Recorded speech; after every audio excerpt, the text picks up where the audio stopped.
Hello standard 8। आज मैं आप लोगों को व्याकरण का पाठ 8 लिंग पढ़ाने जा रही हूँ। लिंग दो तरह के होते हैं। लिंग के दो भेद होते हैं, स्त्रीलिंग और पुल्लिंग। लिंग का अर्थ है पहचान या चिन्ह। लिंग का क्या अर्थ होता है, लिंग का क्या मतलब होता है?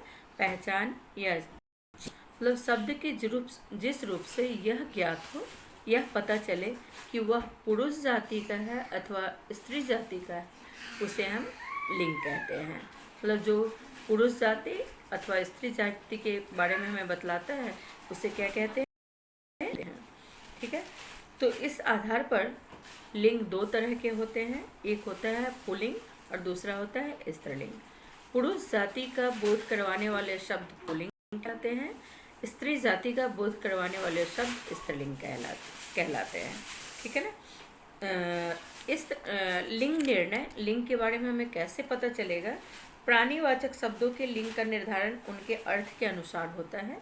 तो जो सजीव वस्तुएं होती हैं उनके लिंग का निर्धारण, लिंग के बारे में हमें उनके अर्थ के अनुसार हमें पता चल जाता है। जबकि अप्राणीवाचक मतलब निर्जीव वस्तुओं या पदार्थों के लिए लिंग का निर्णय उसके रूप के आधार पर होता है।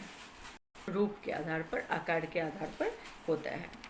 कुछ शब्द नित्य पुल्लिंग होते हैं। नित्य पुल्लिंग का मतलब होता है ऐसे शब्द जो हमें सदैव पुल्लिंग में प्रयोग किए जाते हैं। कुछ शब्द नित्य पुल्लिंग होते हैं, जैसे उदाहरण में है तोता, चीता, कछुआ, मगरमच्छ, खरगोश, भालू, उल्लू, भेड़िया आदि। इनका स्त्रीलिंग रूप बनाने के लिए इनके पूर्व मादा शब्द जोड़ दिया जाता है। इनके लिंग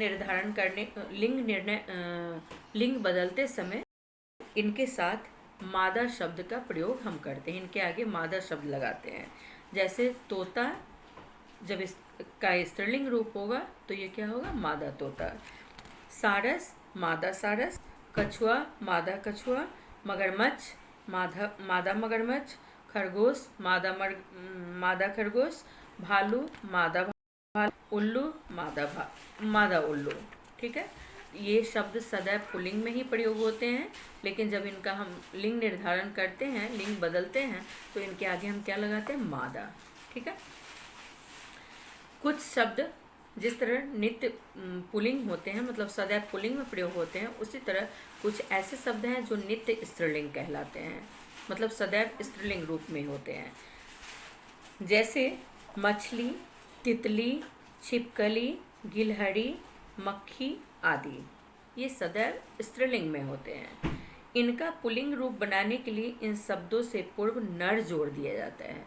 जब इनका हम पुल्लिंग रूप बनाते हैं तो इन शब्दों के पहले हम क्या जोड़ देते हैं? नर जोड़ देते हैं। मतलब पुल्लिंग, जो नित्य पुल्लिंग शब्द होते हैं उनका स्त्रीलिंग बनाने के लिए शब्द से पूर्व हम मादा लगाते हैं, लेकिन जो नित्य स्त्रीलिंग होते हैं, सदैव स्त्रीलिंग में प्रयोग होते हैं, उनका पुल्लिंग बनाने के लिए हम उनके आगे नर जोड़ देते हैं। जैसे मछली तो नर मछली, छिपकली नर छिपकली, तितली नर तितली, गिलहरी नर गिलहरी। ठीक है। ये आपने जाना। पुल्लिंग शब्दों की पहचान करने के लिए कुछ उदाहरण दिए गए हैं। जैसे पर्वतों के नाम पुल्लिंग होते हैं। हिमालय, विंध्याचल, सतपुड़ा आदि पर्वतों के जो नाम होते हैं वो क्या होते हैं? पुल्लिंग होते हैं। ग्रहों के नाम, ग्रह रवि, मंगल, बुध, शुक्र आदि, ये सभी पुल्लिंग होते हैं। लेकिन पृथ्वी अपवाद है, पृथ्वी स्त्रीलिंग शब्द है। ठीक है ना। ये पृथ्वी भी ग्रह है जिस पर हम रहते हैं, जिस पे हमारा जीवन है, तो ये अपवाद है। ये क्या होता है? इस पृथ्वी क्या होता है? स्त्रीलिंग होता है। भारतीय महीनों तथा दिनों के नाम सदैव पुल्लिंग होते हैं। जैसे चैत्र, माघ, सावन, सोमवार, बुधवार, मंगलवार आदि। देशों के नाम भारत, पाकिस्तान, चीन, जापान, पोलैंड, कोरिया, ये सभी पुल्लिंग होते हैं। लेकिन श्रीलंका अपवाद है, स्त्रीलिंग होती है। ठीक है। श्रीलंका नगर नहीं बल्कि क्या होता है? श्रीलंका नगरी। सागरों के नाम, जितने भी सागर हैं उन पुल्लिंग होते हैं। जैसे हिंद महासागर, अरब महासागर, प्रशांत महासागर आदि। सागर पेड़ों के नाम, जैसे बरगद का पेड़, आम का पेड़, पीपल का पेड़, नीम का पेड़, नारियल का पेड़, ये क्या होते हैं? पुल्लिंग होते हैं। धातुओं के नाम सोना, तांबा, पीतल, लोहा, ये सभी पुल्लिंग होते हैं, लेकिन चांदी स्त्रीलिंग है। चांदी यहाँ पर अपवाद है। चांदी भी धातु है, लेकिन सभी धातुओं के नाम क्या होते हैं? पुल्लिंग होते हैं, लेकिन चांदी क्या है? अपवाद है। चांदी स्त्रीलिंग होता है। रत्नों के नाम हीरा, मोती, पन्ना, पुखराज, मूंगा, ये सभी पुल्लिंग होते हैं, लेकिन रूबी अपवाद है। रूबी क्या होता है? होती है, स्त्रीलिंग होती है। शरीर के कुछ अंगों के नाम जैसे आँख, कान, गला, हाथ, पैर आदि, ये पुल्लिंग होते हैं, पुल्लिंग में प्रयोग होते हैं। भाववाचक संज्ञाएं, जिसे हम छू नहीं सकते हैं, बल्कि देख नहीं सकते हैं, बल्कि महसूस करते हैं, वे पुल्लिंग होते हैं। जैसे मोटापा, बुढ़ापा, परोपकार, बचपन, बहाव, उतार चढ़ाव आदि। व्यवसाय सूचक शब्द पुल्लिंग होते हैं। जो व्यवसाय सूचक होते हैं, शब्द होते हैं, वे पुल्लिंग होते हैं। जैसे न्यायाधीश, वकील, डॉक्टर, दुकानदार, चपरासी, मैनेजर, उद्योगपति आदि। ठीक है। स्थानों के नाम, जगह के नाम क्या होते हैं? पुल्लिंग होते हैं।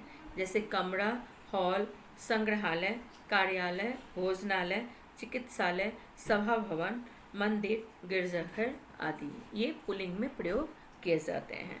वर्णमाला के कुछ अक्षर, वर्णमाला के कुछ अक्षर जैसे अ, आ, ए, ओ, औ आदि, ये पुल्लिंग है। ठीक है, पुल्लिंग में प्रयोग किए जाते हैं। दान, आओ, त्व, आपा प्रत्ययों से अंत होने वाले शब्द, जिन शब्दों में के अंत में दान, आओ, त्व, आपा प्रत्यय जुड़े होते हैं, जिनके अंत में पुल्लिंग होते हैं। जैसे फूलदान, रोशनदान, बहाव, नेतृत्व, मोटापा आदि, ये क्या होते हैं? पुल्लिंग होते हैं। अब है ये तो हो गया आपका पुल्लिंग शब्दों की पहचान की पुल्लिंग का पहचान आप कैसे करेंगे। अब है स्त्रीलिंग शब्दों की पहचान। कुछ जैसे झीलों और नदियों के नाम सदैव स्त्रीलिंग में प्रयोग होते हैं, जैसे गंगा, यमुना, सरस्वती, कावेरी, ब्रह्मपुत्र, नर्मदा आदि। तथा लिपियों के नाम जैसे हिंदी, हिंदी, रूसी, चीनी, जापानी, स्पेनिश, देवनागरी, बांग्ला, तेलुगु, अवधी, फारसी, ये सारे शब्द क्या होते हैं? स्त्रीलिंग होते हैं। बर्तनों के नाम, जो बर्तन होते हैं, बर्तनों के नाम जैसे थाली, चम्मच, कलछी, कढ़ाई, छलनी आदि, ये स्त्रीलिंग होते हैं। ठीक है। शरीर के कुछ अंगों के नाम, शरीर के कुछ अंग पुल्लिंग भी होते हैं और शरीर के कुछ अंग स्त्रीलिंग भी होते हैं। जैसे पलक, छाती, कमर, नाक, जीभ, उंगली, ये स्त्रीलिंग में प्रयोग होते हैं। ठीक है। हिंदी तिथियों के नाम, जो हिंदी तिथि होते हैं, एकादशी, द्वादशी, चतुर्थी, सप्तमी, पूर्णिमा, अमावस्या, तीज, ये क्या होते हैं? स्त्रीलिंग होते हैं। ठीक है। तो स्त्रीलिंग अच्छे से ध्यान से पढ़ेंगे कि कौन से पुल्लिंग में प्रयोग होते हैं और कौन से स्त्रीलिंग में प्रयोग होते हैं, तो आपको लिंग निर्णय में परेशानी नहीं होगी। एक तो जो प्राणीवाचक शब्द होते हैं उनका लिंग निर्णय हम आसानी से कर लेते हैं, लेकिन अप्राणीवाचक शब्दों के लिंग निर्धारण में हमें थोड़ी परेशानी होती है। तो इन शब्दों को आप ध्यान से पढ़ेंगे तो आपको लिंग निर्धारण करने में परेशानी नहीं होगी। ठीक है। पुल्लिंग से स्त्रीलिंग बनाने के कुछ नियम होते हैं, उन नियमों को आप पढ़ेंगे। जैसे अ को आ करके, जिसके अंत में अ हो उसे आ में बदल के, जैसे छात्र, छात्रा, सुत, सुता, अध्यक्ष, अध्यक्षा, महोदय, महोदया। यहाँ पे य मतलब अ है अंत में। अ को ई में बदल कर हम पुल्लिंग से स्त्रीलिंग में बनाते हैं। जैसे पुत्र, अंत में क्या है? त्र है, त्र में क्या है? अ है। तो पुत्र का जब स्त्रीलिंग रूप बनाएंगे तो क्या होगा? पुत्री। नाना, नानी, चाचा, चाची, दास, दासी, हिरण, हिरणी। आ को इया में बदलकर, मतलब जिस शब्द के अंत में आ हो उसको इया में बदलकर, जैसे चूहा, चूहिया, लोटा, लुटिया, बूढ़ा, बुढ़िया आदि। ठीक है। यह लिंग बनाने के कुछ नियम हैं, इसे आप ध्यान से पढ़ेंगे और फिर स्त्रीलिंग और पुल्लिंग के रूप बदलेंगे। फिर कुछ शब्द हैं जिसके अंत में अक हो, उसको इका में बदल देते हैं।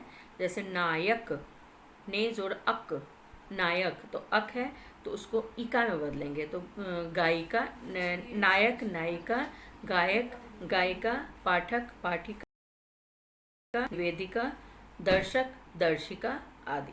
ठीक है। फिर शब्द के अंत में नी जोड़कर कुछ शब्द होते हैं ऐसे होते हैं